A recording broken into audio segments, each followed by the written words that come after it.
ano ang dapat natin tandaan kapag tayo ay maglo-long race. Kasi syempre mga kaibigan, alam naman natin na kabila ngayon yung mga aksidente or kabila din ngayon yung mga checkpoint. So ano ba yung mga dapat natin tandaan? Ano ba dapat natin ihanda kapag tayo ay maglo-long race? Syempre sabi nga nila, kailangan natin sundin yung blow bagets. Ito yung tinatawag natin yung brake. Diba? Kailangan okay yung brake natin.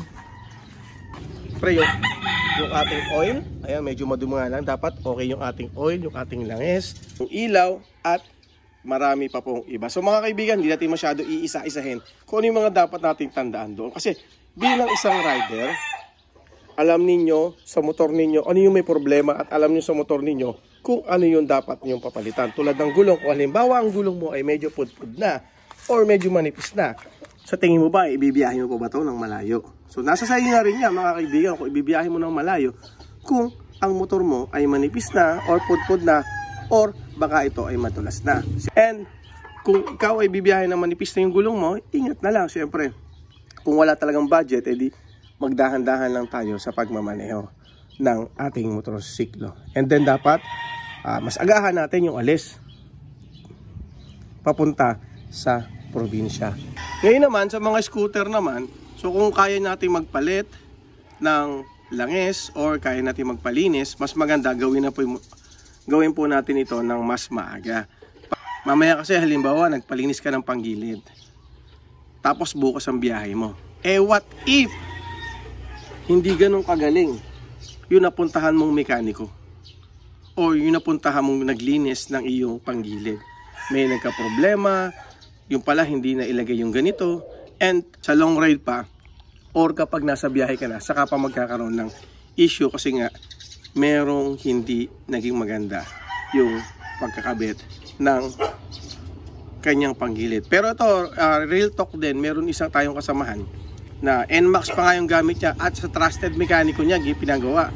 Ngayon, ang naging problema niya, dahil nga tiwala siya doon sa kanyang mekaniko. O nagpagawa siya nung hapon, din gabi bumiyahe na siya. Yung pala, hindi masyadong mahigpit yung tornilyo doon sa fully. At ang nangyari, sa long ride niya, pauwi sa kanila sa Batangas, lumuwag yung tornilyo at natanggal. So mahirap, nagtulak siya and naghanap ng backup para siya ay matulungan. So yun mga kaibigan, na dapat kapag magpapalinis tayo, mas maganda 2 to 3 days or 1 week bago mo ibiyahe sa long ride yung mga motor. At syempre, huwag natin kakalimutan na dalhin yung ating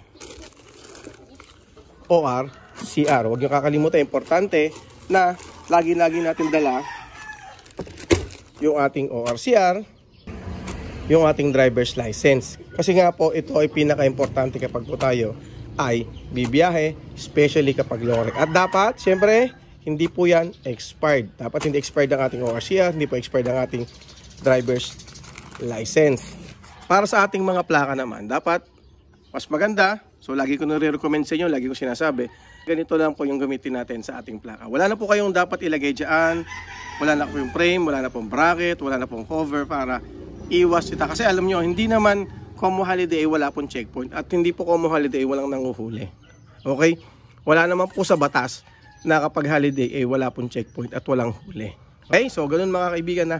Kaya yun yung mga ilang paalala natin sa mga maglo-long ride ngayong weekend na maging maingat po tayo.